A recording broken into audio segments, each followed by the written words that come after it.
Sabi po sa 1 Peter 2:5, kapag daw tayo mga Kristiyano ay nanahimik, ang mga bato ang magpupuri sa Panginoon. Papayag ba kayo nun? Siyempre hindi. Kaya lahat ng asin ng mundo, lahat tayo ay sisigaw ng Hallelujah! Hallelujah! Hallelujah! Hallelujah, Lord! We praise you, Lord! At para sa inyo lahat na aming papuri, purihin ang Panginoon. What it means to be saved? Is it more than just a prayer to pray? More than just a way to heaven? What does it mean to be His? To be formed in His likeness? Know that we have a purpose. What's our purpose? To be salt and light in the world, in the world. To be salt and light in the world. Let the redeemed of the Lord say so. Let the redeemed of the Lord say so. Let the redeemed of the Lord say so. Say so, say so. Let the redeemed of the Lord say so. Let the redeemed of the Lord say so. Let the redeemed of the Lord say so. Say so, say so. Oh, that the church will arise.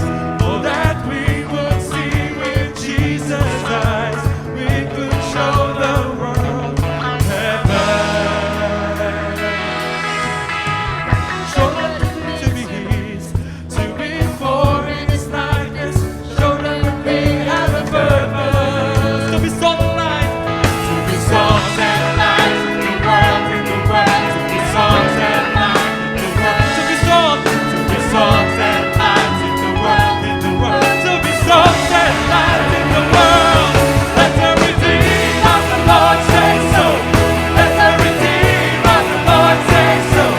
Let the redeemed of the Lord say so. Say so, say so. Let the redeemed of the Lord say so. Let the redeemed of the Lord say so. Let the redeemed of the Lord say so. Say so, say so. Sing, I am redeemed. I am redeemed. I am redeemed. I am redeemed. I am redeemed. I am redeemed. I am redeemed. Lord, I am redeemed. I am redeemed. I am redeemed. I am redeemed. I am redeemed. I am redeemed. I am redeemed.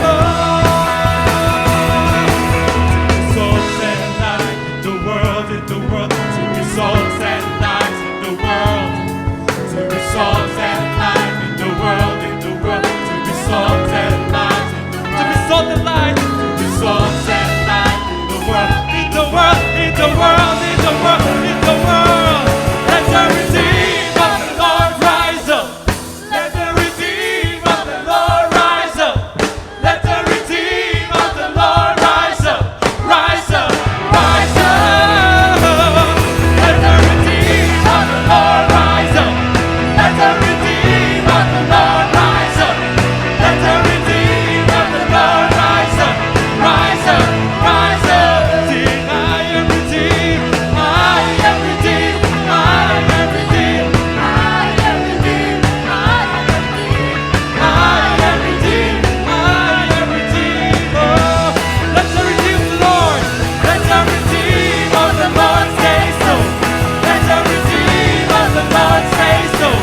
Let the redeemed of the Lord say so. Say so, say so, say so. We are redeemed, Lord. Hallelujah.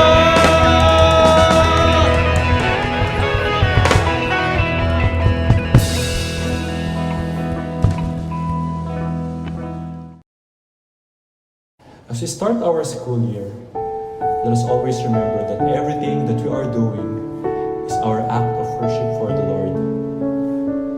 So as we start this school year, let us worship Him. Hallelujah, Lord.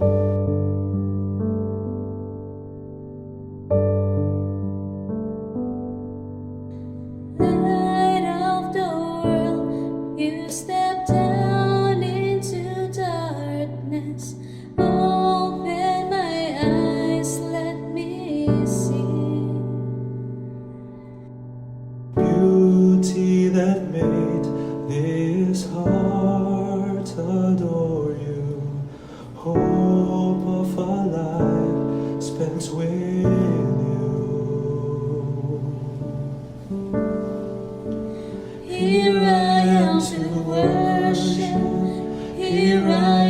to bow down.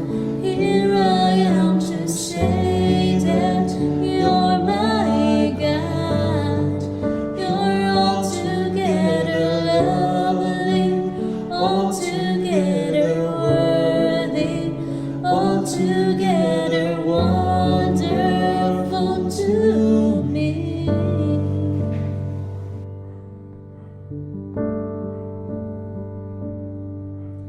King of all days, oh so highly exalted, glorious in heaven above.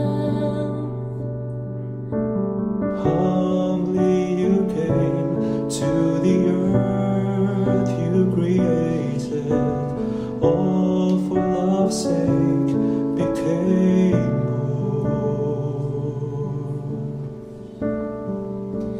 Here I am to worship, here I am to bow down, here I am to say that you're my God. You're altogether lovely, altogether worthy, altogether wonderful to me.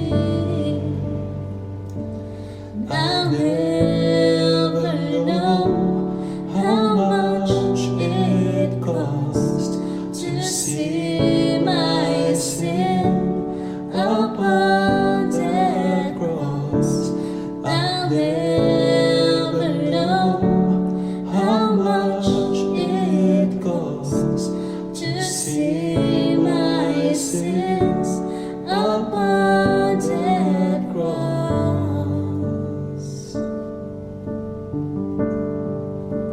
Here I am to worship, here I am to bow down, here I am to say that you're my God. You're altogether lovely, altogether worthy, altogether wonderful to me.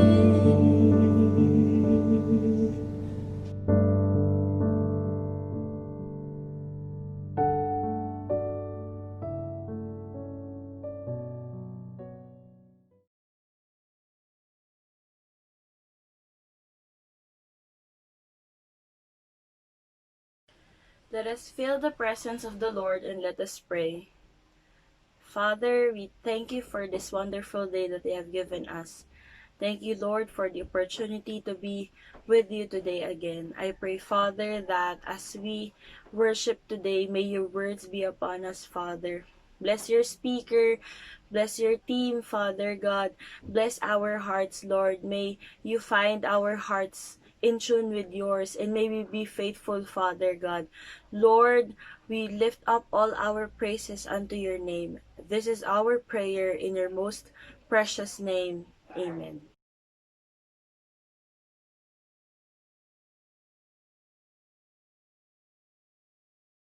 Our scripture reading for today is found in the book of Romans, chapter 12, verse 2. It says, "Do not conform to the pattern of this world, but be transformed by the renewing of your mind.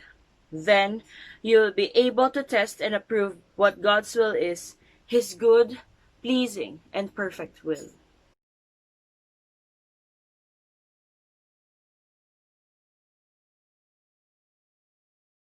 Isang masigla at mapagpalang araw sa ating lahat.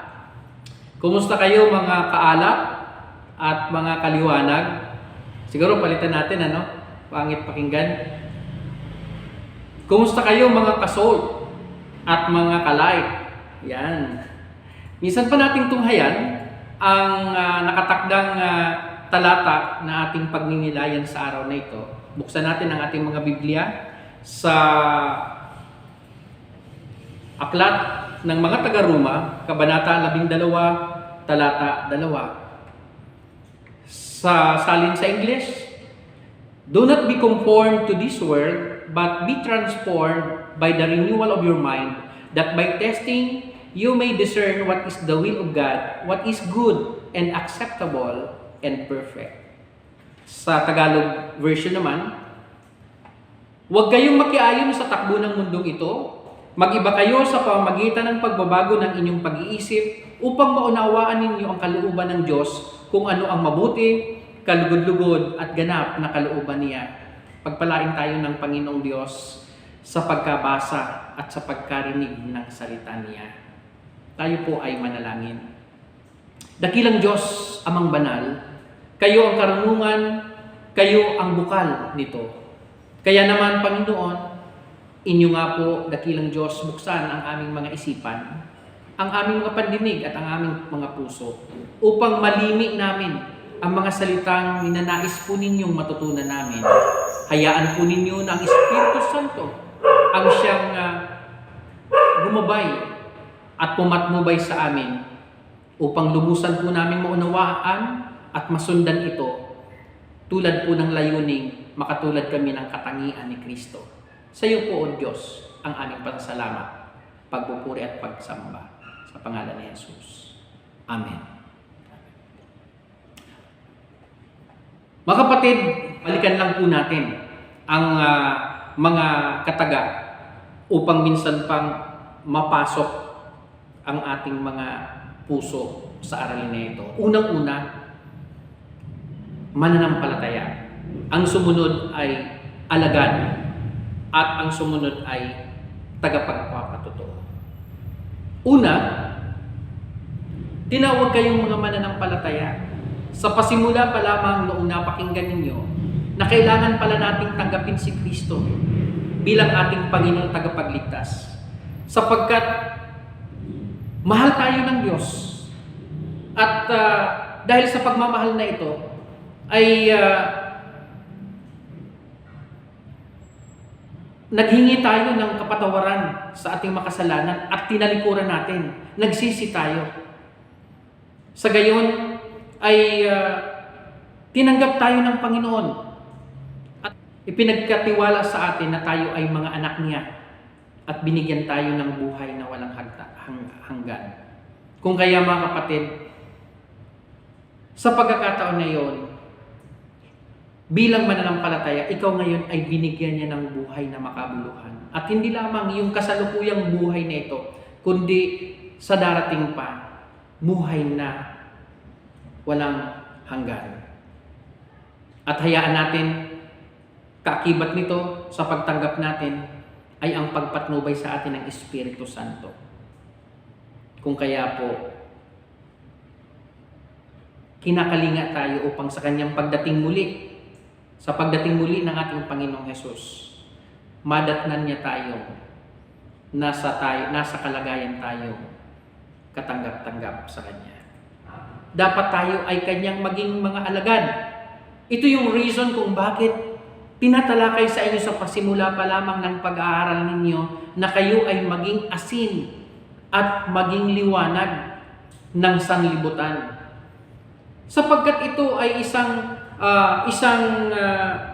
panghikayat ng Panginoong Diyos na huwag tayong manatili lamang na isang mananampalataya, kundi tayo ay maging Kanyang mga alagad, disipulo o kaya tagasunod. Kayo ay mga alagad. Gusto ng Panginoon na kayo ay maging mga alagad. At hindi lamang yan dapat maging alagad, kundi kayo mismo ay mga tagapagpapatotoo na sa kasalukuyan. Hindi man ninyo nakasama ang Panginoong Hesus sa panahon ng kanyang pananatili dito sa ibabaw ng lupa. Ngunit ang Espiritu Santo na siyang patuloy na nagbibigay sa atin ng araw-araw at panibagong karanasan ng kanyang mga himala, ng kapangyarihan ng Diyos. Sa pamamagitan ng Espiritu Santo, meron tayong dapat ipatotoo sa mga tao. Sa mga tao na lalo higit kailangan nila ang Panginoong Hesus. Kailangan nila kung ano ang meron tayo ngayong kasiyahan na meron tayong Panginoong Hesukristo. Dapat din ito nating maibahagi sa kanila. Kaya napakahalaga na tayo ay magpatotoo. At bilang tayo ay mananampalataya, bilang tayo mga alagad o sinasabing disipulo kaya tagasunod, at ang pangatlo, bilang tayo ay mga tagapagpapatotoo, binigyan tayo ng isang halimbawa na kung papaanong tayo ay magiging huwaran. Wika nga, tinitingnan tayo ng ibang tao bilang tayo ay mga walking Bibles. Tayo ay mga buhay na Biblia. Sapagkat kung ano ang buhay natin, kung ano po ang klase ng pamumuhay natin, kung papaano tayong kumilos, kung papaano tayo nagsasalita, at kung papaano tayo nag-iisip, at kung papaano tayong tumutugon sa mga problema ay tinitingnan nila. Sapagkat tayo ang kanilang ginagawang Biblia. Mga kapatid, sa pagkakataon na ito ay kinakailangan nating maging isang witness. At ang tatandaan po ninyo bilang witness o bilang tagapagpapatotoo. Kaya tinatawag tayong mga salt and light. Sapagkat kinakailangan nating abutin pa ang ibang mga tao. Kailangan pa nating pagkalooban sila kung ano ang ating mga nararanasang kasiyahan, kapanatagan sa kabila ng mga kaguluhan, kalituhan sa mundong ito. Ang mga mananampalataya ni Kristo ay panatag at iyon dapat ang matutunan ng mga kapatid na walang ibang ginagawa kundi sila ay ang hanapin ang tunay na katugunan o kalubusan o kasapatan ng kanilang mga buhay. So mga kapatid, bakit kinakailangan natin magpatotoo, sumaksi? Una, ito ay utos ng Diyos. Hindi ito rekomendasyon, hindi ito panukala ng Diyos. Sapagkat sinabi niya sa Matthew 28:19, "Go therefore and disciple all the nation, baptizing them into the name of the Father and of the Son and of the Holy Spirit." Mga kapatid, pangalawa, tayong mga mananampalataya, tayo ay pinili ng Diyos bilang mga sanga upang minsan pang magbunga. Sabi po sa John 15:16, "You did not choose me," sabi ng Panginoong Yesus, "but I choose you, and I set you that you should go forth and bear fruit." Bakit kinakailangan nating mag-witness? Sapagkat maraming mga unbelievers, kinakailangan nilang mapakinggan at kinakailangan nilang manampalataya o maniwala. Ito lagi po nating tatandaan, if someone had not spoken to us about the Lord Jesus, where would be today? Ako, kahit na ako, kung wala akong napakinggan ng mga taong nagbahagi ng kanilang mga karanasan, mga pagpapatotoo ng buhay Kristiyano, at maging ang misteryo ng kamatayan ni Jesus sa krus, ibinuwis niya ito para sa aking buhay, para sa aking makasalanan. Pang-apat, bakit kinakailangan natin mag-witness? Sapagkat maaaring ang kaharian ay magdurusa. Ang kaharian ng Diyos ay magdurusa sa mga kuko ni Satanas. Sabihin, sapagkat sa tuwing nananagumpay na mayroong tumatanggap sa Panginoong Hesus, natatalo ang evil force. Iyan ang reason kung bakit kinakailangan mag-witness. At dahil dyan, kung bakit tayo ay dapat mamuhay nang ayon sa kalooban ng Panginoon, at si Apostol Pablo ay nagbigay ng talata na kung saan binibigyan ng pansin kung papaano tayong mamuhay bilang mga Kristiyano, bilang mananampalataya, bilang alagad at bilang mga nagpapatotoo. Sapagkat ang mata ng ibang tao, lalong-lalo na ang mga hindi nakakaunawa sa kalooban ng Diyos para sa kanila. Una, mga kapatid, sabi nga, muling balikan natin, do not be conformed to this world, but be transformed by the renewal of your mind, that by testing you may discern what is the will of God, what is good and acceptable and perfect. Mga kapatid, alam niyo po itong talata na ito ay ibinigay lamang sa yung talata ng chapter 2 sapagkat doon ang focus na dapat bigyan ng diin. Subalit mga kapatid, kapag ito ay itinuturo ay hindi ito pinuputol dyan sa talata 2, kundi isinasama yung talata 1 sapagkat magkakaugnay-ugnay ang lahat ng ito.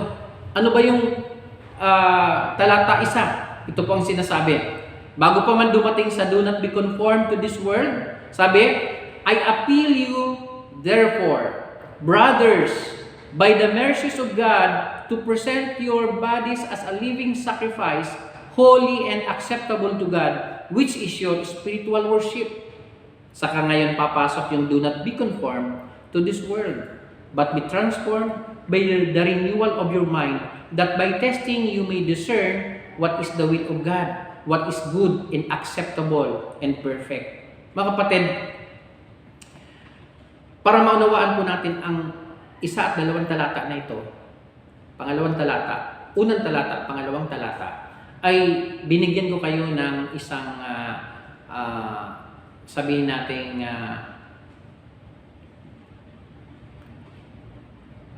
summary ng dalawang talata nito. Dapat, unang-una, doon sa verse 1 mga kapatid, ay makikita ninyo yung tinatawag na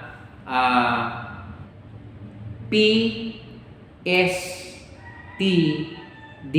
Yan. So, ano po ba yung ibig sabihin ng PSTD? Mga kapatid, ang ibig pong sabihin nito ay ang una, yung P, presentation. Presentation.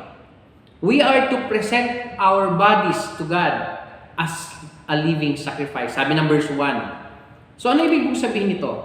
Mga kapatid, ang ating mga katawan ay nire-require ng Diyos na ito ay ating ipagkatiwala sa Kanya.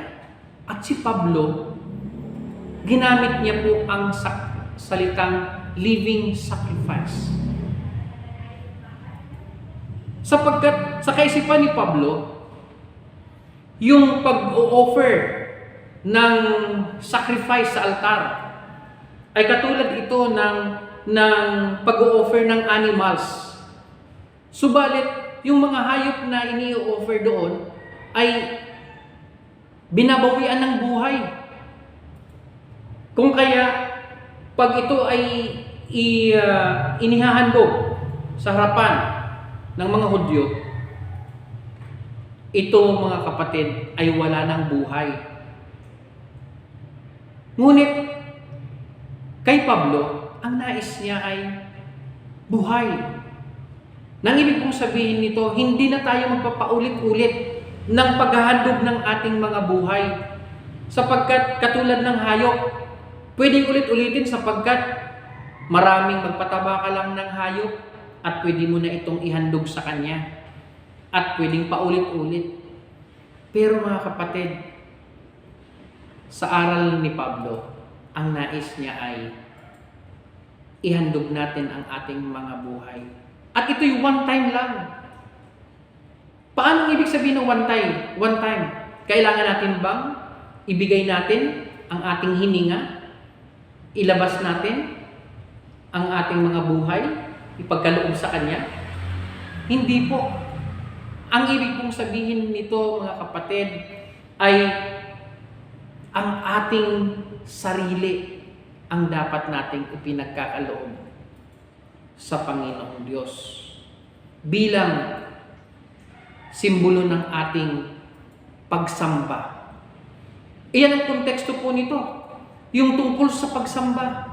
At ang pagsamba dito na sinasabi ay hindi lamang yung pagsamba ng tuwing linggo, pagsamba ng kung saan kinakailangan magkaroon ng praise and worship, kundi ang pagsamba na kahit pa nandito kayo sa eskwelahan, nag-aaral kayo, kahit pa ang inyong mga magulang ay nasa trabaho at sila ay nagtatrabaho, ito ay isang bahagi ng kanilang pagsamba sa Panginoong Diyos, na manatili sila sa kahabagan, na manatili sila sa tinatawag na pagiging masunurin sa kalooban ng ating Panginoong Diyos. Mga kapatid,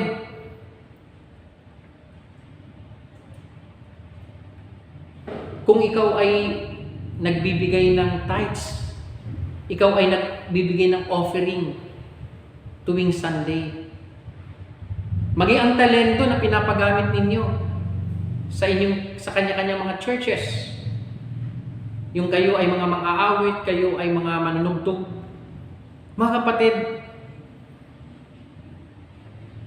hindi nais ng Panginoon ang mga bagay na yan, kundi ang nais ng Diyos ay lahatan. Sapagkat kung ang iyong sarili na ang inihandog sa Diyos, ay meron ng pera, merong talento, meron pang lahat.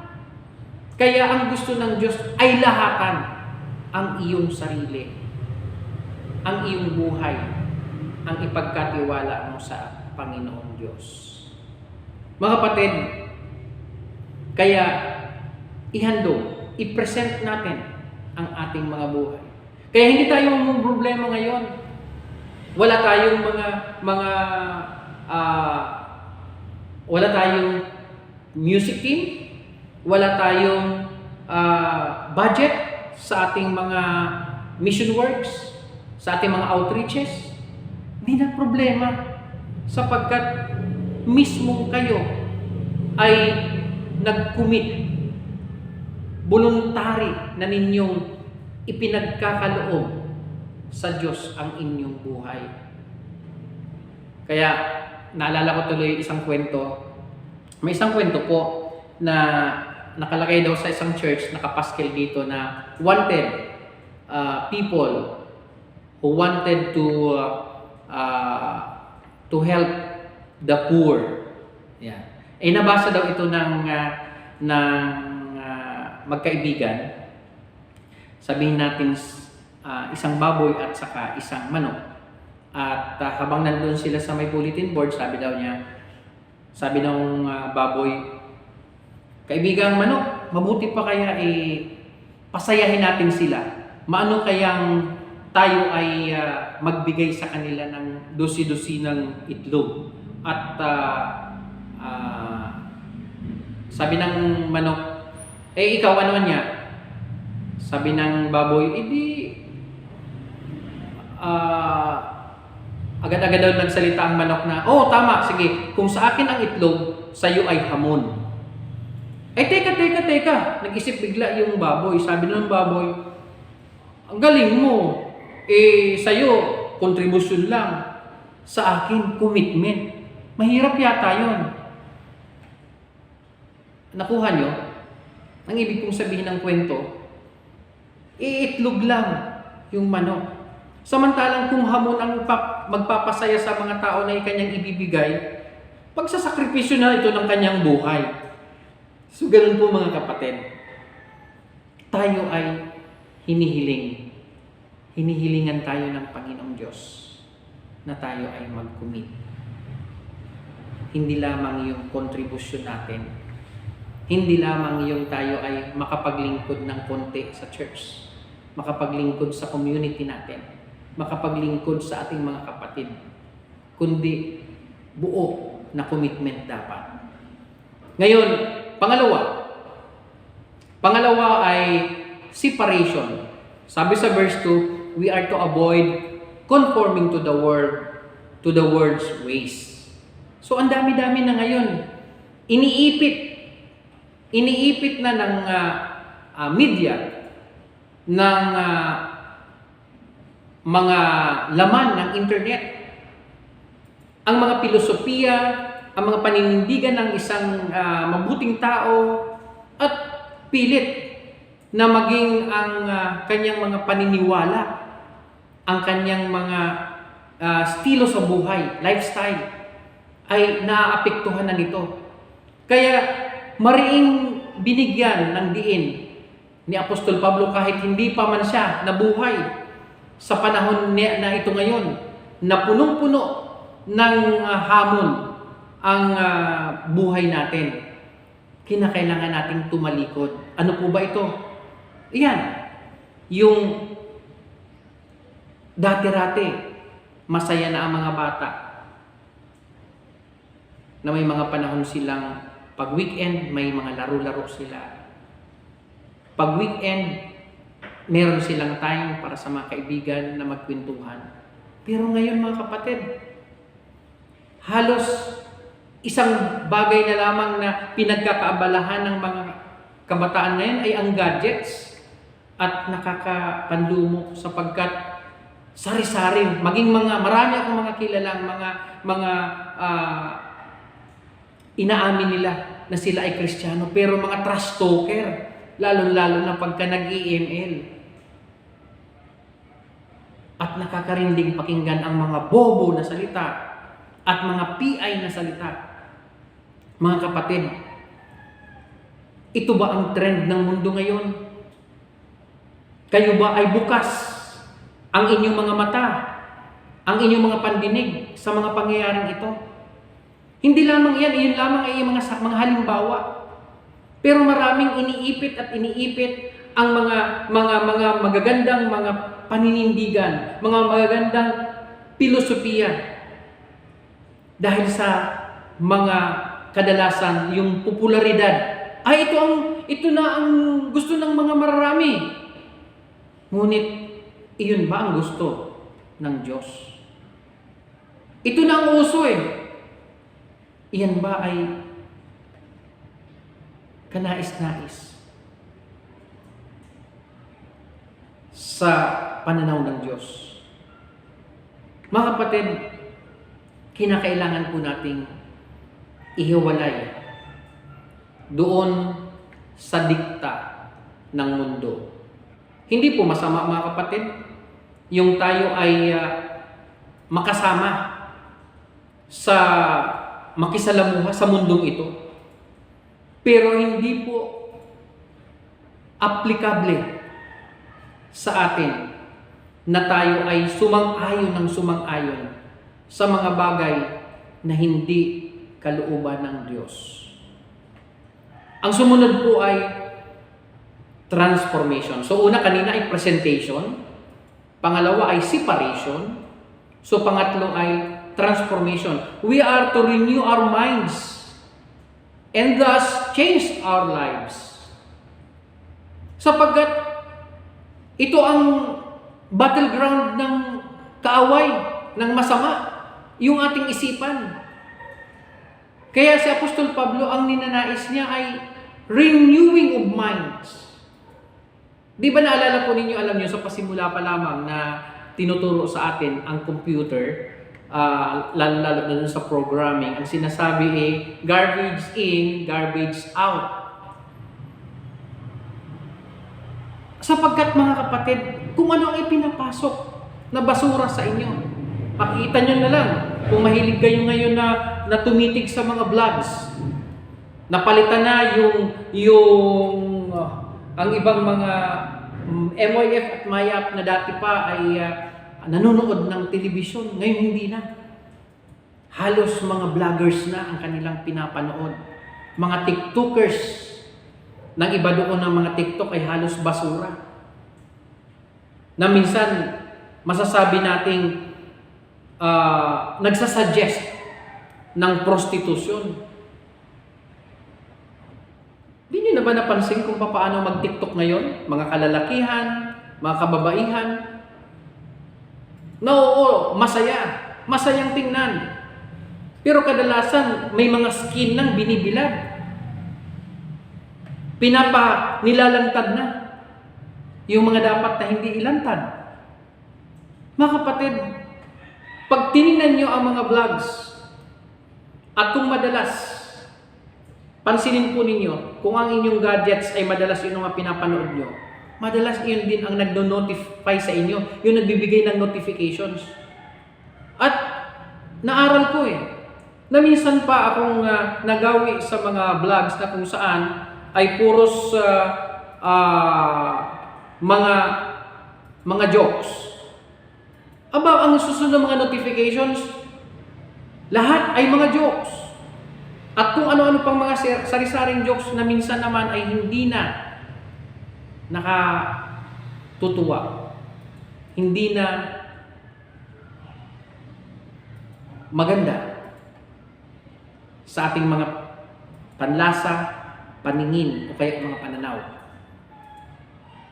So, kinakailangan natin ng transformation at magpapasimula ito sa ating mga isipan. Sapagkat kung ano ang laman ng isip, ang susunod niyan ay aksyon. Kaya ang gusto ni Apostol Pablo, tayo ay agad-agad ng ating mga isipan ay puros ilagay natin ang mga positibo upang ito minsan, kung magbunsod man ito ng aksyon, magiging positibo ang ating mga aksyon. Sunod, mga kapatid, ay demonstration. We are to prove we belong to God by doing His will. So napansin niyo po ba yan? Ang sinasabi, renewal of your mind that by testing you may discern what is the will of God, what is good and acceptable and perfect. So kinakailangan po natin ngayon na i-demonstrate. Kailangan nating isagawa. Kailangan nating panindigan na tayo mismo ay kabilang sa lipon ng Diyos. Kabilang tayo sa kawan. Kabilang tayo sa mga itinuturing na mananampalataya ni Kristo. Mga kapatid, ito lamang ang inyong tatandaan. Pinagkalooban tayo ngayon ng discernment. Kaya patuloy kayo sa pagbabasa ng Biblia. Huwag niyong ilalayo ang inyong mga sarili sa salita ng Diyos. Sapagkat ito rin ang dahilan kung papaano ang Panginoong Diyos ay binibigyan kayo para kayong isang filing cabinet na nandiyan ang mga files, nandiyan ang mga envelope sa inyong mga isipan, nandiyan sa mga puso ninyo. Na sa tuwing kayo mismo ay naghahanap ng mga kasagutan, kung nababasa ninyo yung tinatawag na illumination, agad-agad, lumalabas ka agad yung folder ng katugunan, sapagkat ito yung mga stocks na nandiyan sa iyong isipan, na itatak sa inyong mga puso. At sa kapangyarihan ng Espiritu Santo na paliliwanagin. Anong paliliwanagin niya? Yung folder sa inyong isipan na iyon ang punong-puno ng kasagutan at katugunan para doon sa kalituhan. Liliwanag ito. At yun mismo ang magbibigay sa iyo ng assurance na oo nga pala. Alam ko ito. Hindi dapat tayo maimpluwensyahan ng ano't-ano pa man sapagkat nakatatak sa atin ang mga aral ng Panginoong Hesus. Maging ang aral na sinambit sa atin ni Apostol Pablo.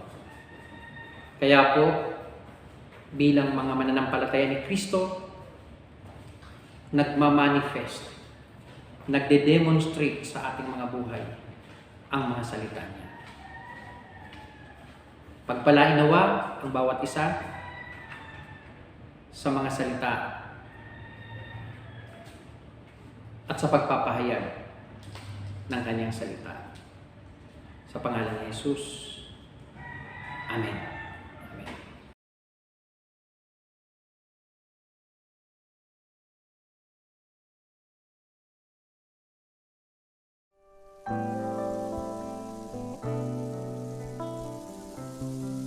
Hindi po hadlang yung mga naranasan natin ngayon na sakit, marami pong nawawalang mahal sa buhay. Hindi po ito hadlang na purihin natin ang ating Panginoon.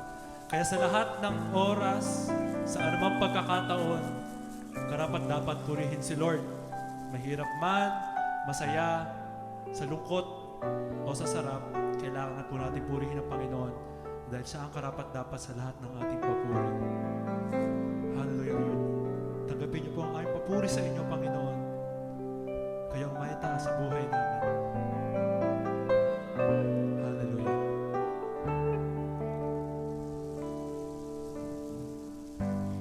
Dalangin ko'y makita ka, mapagmasdan ang iyong mukha, hawiin mo ang ulap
lamang, wala nang iba. Ikaw lamang, Panginoon. Sa'yo ang aming awit, dinggin ang aming tinig, isisigaw sa buong mundo. Isisigaw, isisigaw sa buong mundo. Isisigaw, isisigaw sa buong mundo. Isisigaw, isisigaw sa buong mundo.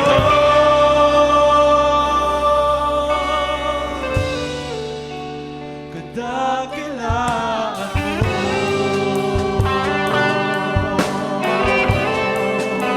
kadakilaan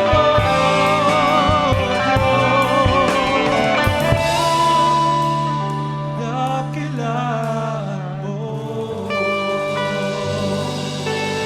Tunay nga, Panginoon, isisigaw namin sa mundo na Ikaw ay dakila. Hallelujah! Hallelujah! Hallelujah, God! Hallelujah! Dakila ka, Panginoon. Hallelujah!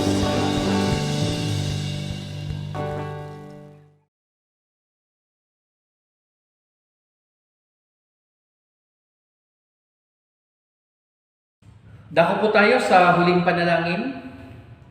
Samahan niyo po ako. Amang banal, makapangyarihan at tunay na dakila, lubusan po kaming nagpapasalamat sa inyo sapagkat pinagpala mo kami. Hinipo mo ang aming mga puso. Binigyan mo kami, Panginoon, ng panibagong pananaw.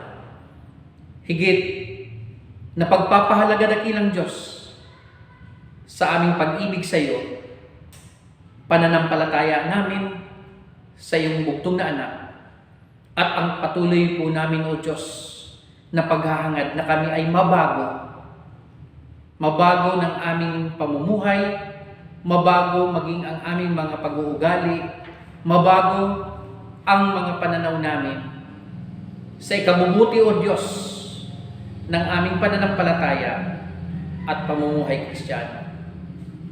Kaya naman, Panginoon, lubos po ang aming pasasalamat na inyo nga po, Panginoon, itinanim sa aming puso na dapat ay alalahanin po namin ang aming mga buhay, na kami mismo ay binabasa ng ibang tao sa aming mga pananalita, sa aming pamumuhay, sa aming mga kilos at gawa. Kaya dakilang Diyos, hayaan niyo nga po, Panginoon, na minsan pa'y baguhin kami. Patuloy kami, Panginoong, baguhin sa aming mga pananaw, sa aming mga pag-iisip, sa aming mga pagsasalita. Upang minsan pa, Panginoong, makita nga ang tunay na marka ng isang mananampalataya, ng isang alagad, o kaya naman ng isang tagapagpapatotoo. Hayaan niyo at gamitin niyo kami, Panginoon, na maging tagapagpatotoo ninyo, sapagkat makikita ito sa aming mga buhay. Amin pong naunawaan na dapat hindi kami nakikiayon sa takbo ng mundo. Higit, Panginoon, kinakailangan po namin baguhin ang aming mga kaisipan upang minsan pa, Panginoon, kami, O Diyos, ay maging karapat-dapat na mananampalataya, iyong alagad at mga tagapagpapatotoo sa iyo. Gayon pa man, Panginoon, sa aming paghiwa-hiwalay, aming hinihingi, Panginoon, ang patuloy ninyong pagtuturo, ang patuloy ninyong pagbibigay sa amin ng kaliwanagan, at higit, O Panginoon, kailangan po namin, O Diyos, ng lakas, ng pagtsatsaga, at higit, Panginoon, ng iyong pagmamahal. Kalingain mo po ang bawat estudyante sa ngayon ay nakikiisa sa panambahang ito. Ipagkaloob mo sa kanila, O Diyos, ang kanilang mga pangangailangan spiritual, pangangailangan material, at O Diyos, patuloy niyo, Panginoon, silang lingapin. Patuloy niyo silang kalingain. Patuloy niyo sila, O Diyos, turuan na maging mga mabubuting mga mananampalataya, mabubuting alagad, at mga mabubuting tagapagpapatotoo. Salamat po, O Diyos, at minsan pa, Panginoon, inyo nga po, O Diyos, kaming laging patnubayan sa aming mga pag-aaral, sa kanilang pagpanhik at paglabas ng kanilang mga tahanan, gayon din naman, O Diyos, sa kanilang mga gawain o kanilang mga ginagawa. Patuloy niyo, O Diyos, ingatan sila, ang buhay nila, maging ang kanilang mga pamilya. Ipagkaloob din, Panginoon, maging ang kalakasan, ang karunungan, higit, O Diyos, ang mga pangangailangan ng kanilang mga guro at ang buong Taytay United Methodist Christian School na ito ay inyo nga po, O Diyos, patuloy silang i-provide ng mga pangangailangan nila, hindi lamang po, O Diyos, material na bagay, higit lalong mapatatag ang kanilang mga pananampalataya. Sa iyo po namin ipinagkakatiwala, O Diyos, ang lahat ng mga panalangin ito ng may pagpapasalamat. Amen. Ngayon ay patuloy po ninyong itaas ang inyong mga kamay. Patuloy nga pong pagyamanin kayo ng Diyos sa inyong mga pananampalataya. Ay samahan kayo lagi. At ang patuloy na pagmamahal at pag-ibig, ang mayamang pag-iingat ng Diyos sa bawat isa, ay minsan pa ninyong makamtan. Gayon din naman ang patuloy na patnubay ng Espiritu Santo na siyang patuloy na naggagabay sa bawat isa na laging mapabuti hanggang sa pagdating muli ng Panginoong Yesus. Tanggapin ninyo ang pagpapala ng kapayapaan sa pangalan ng Ama, ng Anak, at ng Espiritu Santo. Amen. Amen.